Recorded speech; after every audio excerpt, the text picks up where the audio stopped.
Welcome everybody back to the channel for the next part of the racing lawnmower. Forgot what part it was, but yeah. So in this video, we're going to be attempting to try to lower this thing. Pretty much going to be the same concept as doing it the cars and cameras way. I didn't tell y'all about this, but I did take the lawnmower up to my neighbor's house right there in his backyard back there.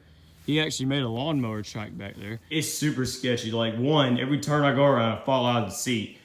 Two, since this is all like this, like a seesaw, the dang nose dives down and the brakes are like completely non-existent. So yeah, it's about time we lower this thing and turn it into the second phase. All right, so first and definitely foremost, we will be messing with the steering. And in order to go straight, you have to have the steering wheel like this and the wheels are straight-ish.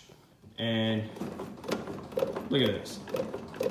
All right, so here's all my sketchy wiring, sketchy throttle, sketchy fuel lines, sketchy electrical system. And here's my steering. I don't know why they made it like this. It's like they made it on purpose for whatever reason. So I'm guessing if we just put something right here, then we won't have this problem. So I just got everything unbolted. Oh my gosh, all this was just completely rusted up. I had to then get the socket on there, beat it, for it to finally come out. All right, so I finally got it all back together. That's definitely a lot less play. Here's the result. Still has some play in it, definitely better than before. I'm gonna have to actually take it down the road to see. But I think what I'm gonna have to do is I'm gonna have to put some kind of washer behind this thing right here. So we'll push it over this way more and have more contact. But you know, it seems to work good for now, so let's take it down the road.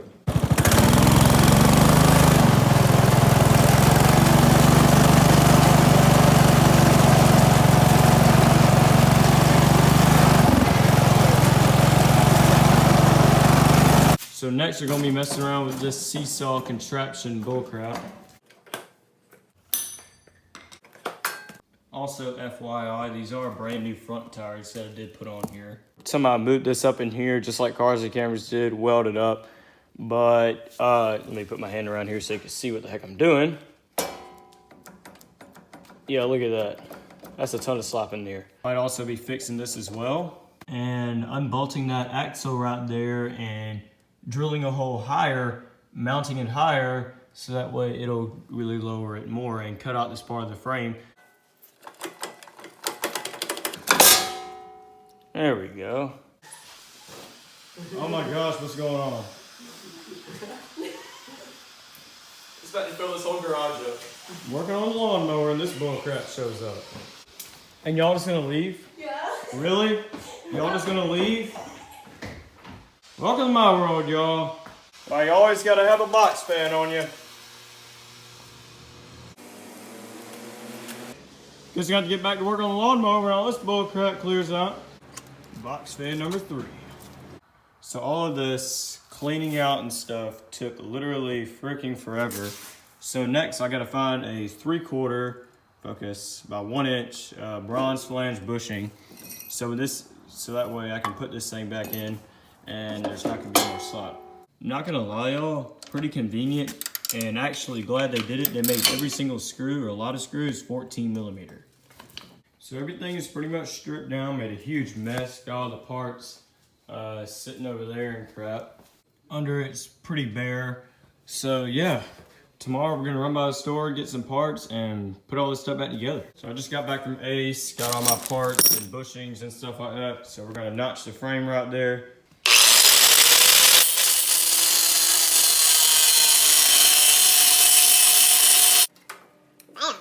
So I just got both sides pretty cut out. I think I cut it a little bit wider than I needed. So now I got this axle right here. So I'm gonna cut this top part off right here with the angle grinders. So I'm done cutting this one, got it kind of halfway bolted back in for right now. So I just got my hole drilled right there. All right, so I got that all pretty much bolted up in there. It's definitely on up in there and that doesn't rock back and forth. I don't know if I'm going to cut this piece or not, but I'm going to get this in and, you know, hopefully it's going to turn out good. All right, so the front axle is pretty much bolted back in firmly now. So I got these bushings here. I'm gonna put the long one on the bottom and small one on the top.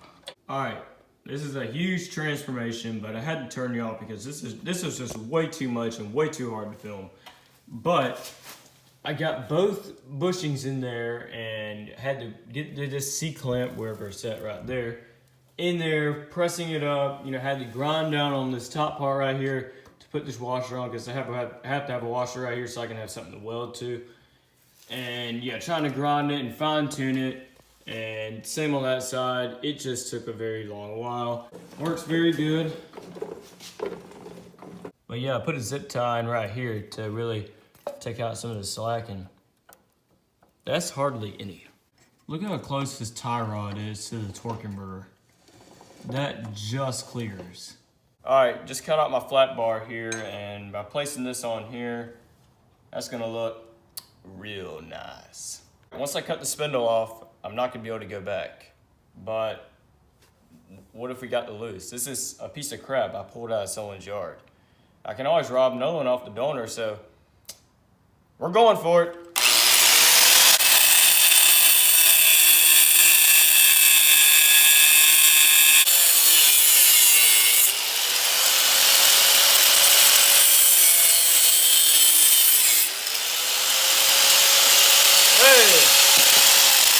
Bam, here we go.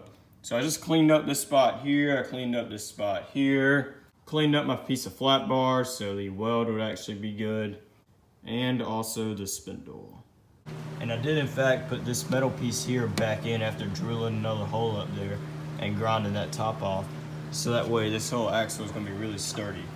And I also did have to drill another hole in the little extra sleeve I put in here for the grease fitting.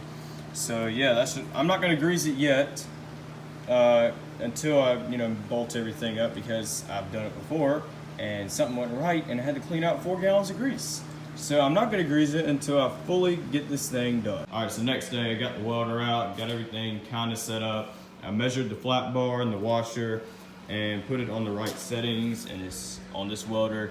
It's between these 2 settings, so I got to set the wire speed and voltage to. I have a challenge for all of you. Next time you're out in public, going to school, work, stores, whatever, and they always require masks and face shields, go in there with a welding helmet on. And it auto darkens the light, so when the COVID comes to you, it automatically darkens it.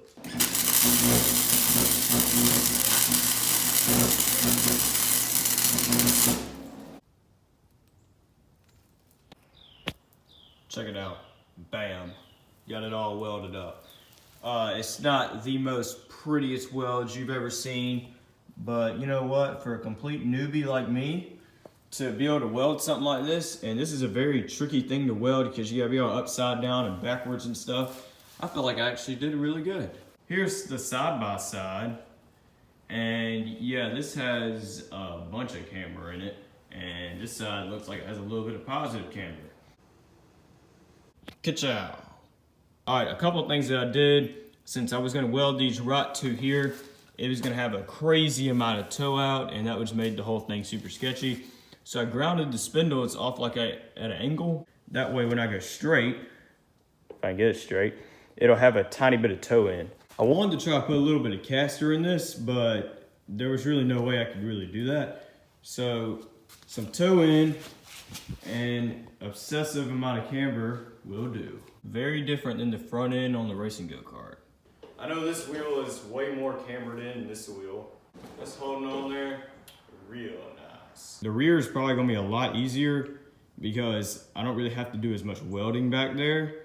But when I cut out the center part there to add the jack shaft, then I'm gonna have to weld in all that angle iron.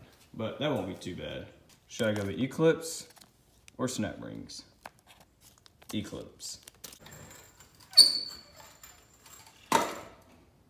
Oh, the jack won't even come out.